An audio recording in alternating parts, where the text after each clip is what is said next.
Добрый день, уважаемые участники стратегической сессии.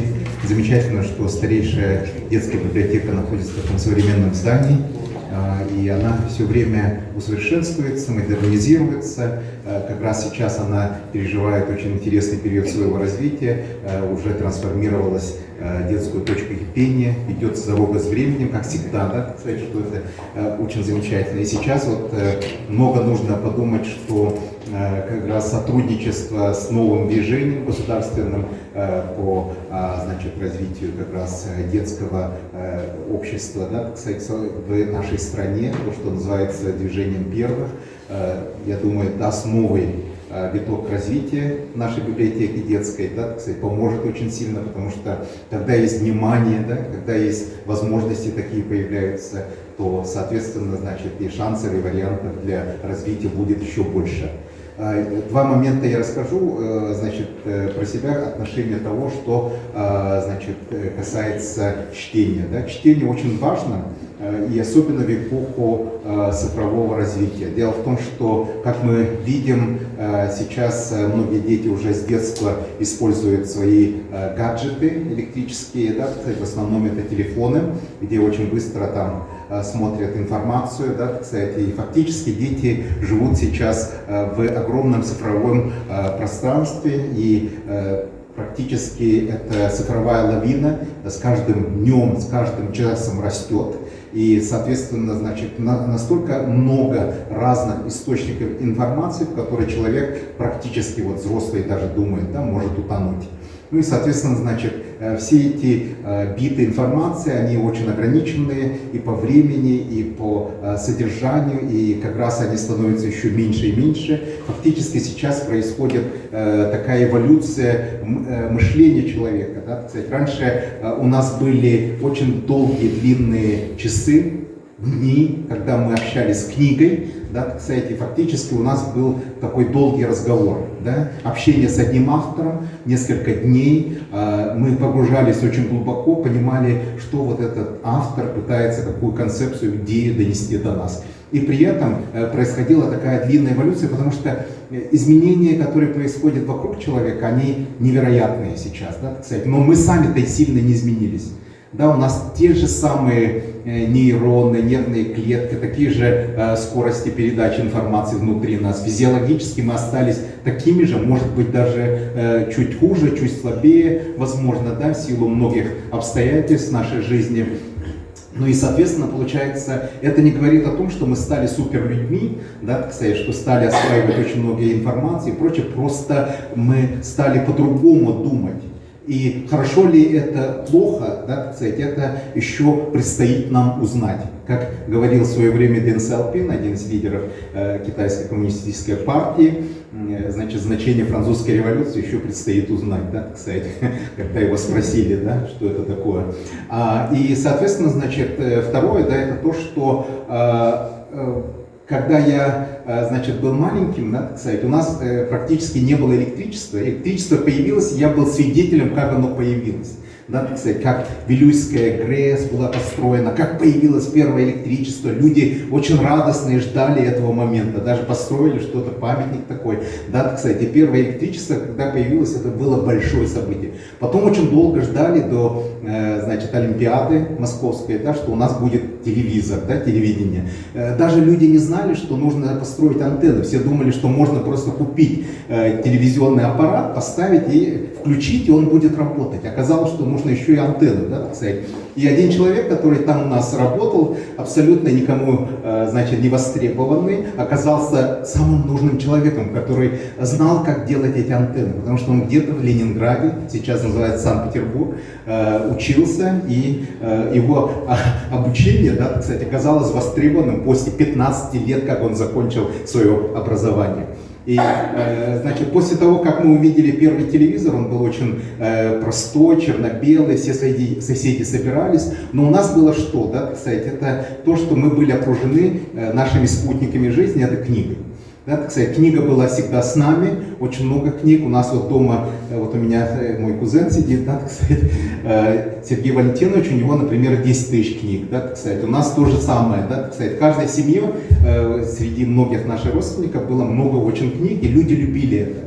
И от дедушки с бабушкой, я вот у них воспитывался, было очень много книг, издания Брема, очень такие дорогие, редкие книги, значит, библиотеки, извиняюсь, энциклопедии разных вариантов, форматов, да, кстати, например, энциклопедия Эфрона и Брагаузена, 3 изданий, что очень редко, да, кстати, в нашей стране даже это можно было просто исследовать, и все энциклопедии большой советской, значит, большая советская энциклопедия разных периодов выпуска. То есть там были и люди, которые сошли с исторической сцены и их забыли, да, кстати, а потом новые люди, которых тоже потом забыли. То есть по каждым этапам можно было проследить изменения, которые произошли в нашей стране. Где-то первой энциклопедией был Лев Давыдович Троцкий, потом его не стало. Да, кстати, ну, такие претурбации происходили со всеми этими литературными источниками. Ну и сейчас я хочу немножко вернуться, да, к тому, что предмету, которому я хотел сегодня посвятить маленький рассказ, это о том, что такое семейное чтение и насколько оно важно. Да? Первый слайд покажем, да, кстати. Ну, это основа успеха, я считаю, очень важным. Еще раз, еще следующий. И вот, соответственно, мы как раз обращаемся к основателю очень важного, значит, такого государственного образования Союза Советских Социалистических Республик, а до этого еще он основал Российскую, да, так сказать, Советскую Социалистическую Федеративную Республику, очень важная тема, федерация тоже, да, так сказать. Это Владимир Ильич Ульянов Ленин, да, так сказать, совершенно замечательный и невероятно успешный человек. Да, так сказать. И в чем же заключался его успех? Дело в том, что он очень начал рано читать. Да?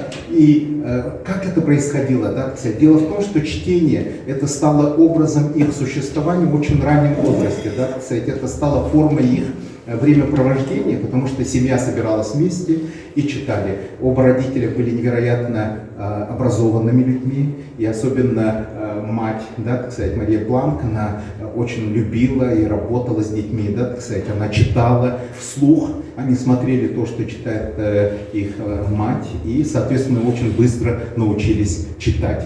И это уже известный факт. Да? После этого значит, вся семья была, кроме того, и очень музыкально образованная. Да? Кстати, они очень много музицировали. Их свободное времяпровождение дома это было чтение вслух и также музицирование. Музицировали они исключительно свободно, даже не используя партитуру, да, так сказать, спокойно. Ленин сам стал таким очень успешным читателем. Каждый день он читал свыше 600, где-то 700 страниц текста. И здесь очень интересный такой, значит, факт, да, так сказать, то, что у него в кабинете стояли так называемые вот эти этажерки, он говорил вертушки, да, так сказать, вот они стоят, и здесь, и здесь. Это, значит, такие небольшие мобильные, значит, стеллажи для книг. Он их поворачивал и каждый раз доставал нужную книгу. Чтобы написать одну статью, ему нужно было использовать свыше 1000 источников информации. Да? Кстати, это очень большая работа. И когда, например, создавали концепцию союзного государства, он потратил свыше свое время на чтение 2600 разных источников. Со всех стран, да, так сказать, он на 7-8 языках читал. И это очень важный момент, да, так сказать, узнать, что чтение давало ему возможность создавать такие удивительные, значит, прозрения, особенно концепции, которые потом стали основой создания нашей страны. Следующее. И вот еще другой, да, так сказать, пример. Значит, Лайнус Полинг, Нобелевский лауреат, дважды Нобелевский лауреат, в маленьком возрасте он стоит, да, кстати, он уже пожилой, очень известный человек. Он научился читать в возрасте 1,5 лет. Все думают, это невозможно, но оказалось это возможно. 1,5 лет мама сидела с ним вместе, да, кстати, есть много фотографий его самого, да, кстати, с детьми, когда он читает книги, и маленький ребенок сидит абсолютно, как у нас говорят, да, кстати, годовалый и прочее, да, и он с ним читает вместе литературу. И этот человек совершил невероятный прорыв, хотя его учебная, школьная жизнь была очень простая. Он в школу практически не ходил, потому что в то время, когда он должен был пойти в школу, случилось невероятное бедствие, это так называемая Великая депрессия. Да, кстати, практически тогда люди не ходили в школу, потому что и нечего было делать. В Америке, кстати, очень сложно с этим, да, кстати, потому что только сами штаты, принимают решение, каким должно быть образование. У них очень долго в Соединенных Штатах не было Министерства образования. И, как вы знаете, один из кандидатов в президента США, сейчас Дональд Трамп, обещает, например, также закрыть Министерство образования США, как ненужную абсолютно структуру. Да, так сказать. Пусть каждый учится сам. Да, так сказать. Вот такая история. Следующий слайд. Ада Йонас, да, тоже одна из таких удивительных женщин. Она родилась в такой очень ортодоксальной еврейской семье, начала читать очень рано, да, 1,5 лет. Но что самое интересное в ее случае, это то, что она не пошла в школу. Ее семья решила отдать ее так называемую талмудистскую школу, где они постоянно изучали Тору. Да, это такой, очень большой памятник, исторический и также религиозный. Они читали это, и фактически у нее ничего не было. Но она познакомилась с наукой в возрасте 17 лет. Но то, что она научилась очень рано читать, это позволило ей иметь невероятную память. Да? Она очень быстро все наверстала. И в конце концов создала удивительные научные коллективы и сделала открытия, которые абсолютно феноменальные. Да, так сказать, это и структура рибосома и прочее. Да, и в конце концов она получила Нобелевскую премию. Это говорит о том, как настолько важно, да, так сказать, иметь возможность учиться читать в очень раннем возрасте. Ее возраст чтения это полуторный, когда ей было 1,5 года, она начала читать, научилась читать. И то же самое можно сказать про Лайнуса Полинга, которого вы увидели в предыдущем слайде. Следующий слайд. Другой интересный человек, да, Мария Капеччи. В возрасте 3 лет фотография. Это в том возрасте, когда его мать забрали в Освенцим. Да? И этот ребенок оказался на улице. Да? И нашли его очень поздно, где-то в 50-м году. И он все это время жил как беспризорник, да, 40-го года. И в школу, естественно, он не пошел. Да? Такое невозможно было. Но что с ним случилось, это 1,5 года он научился читать. И это ему позволило, да, так сказать, сохранить эту возможность учиться. Да? И в конце концов он стал Нобелевским лауреатом. Тоже интересный факт. Да? Хотя его обучение произошло очень поздно. Следующий слайд. А это вот мой очень хороший знакомый, Шигуан Занг. Это китайский человек, в возрасте 6 лет, когда у него, случилось следующее, да, так сказать, что в его стране произошла, когда он в школу должен был пойти, произошла культурная революция. И, соответственно, все школы были закрыты, университеты тоже.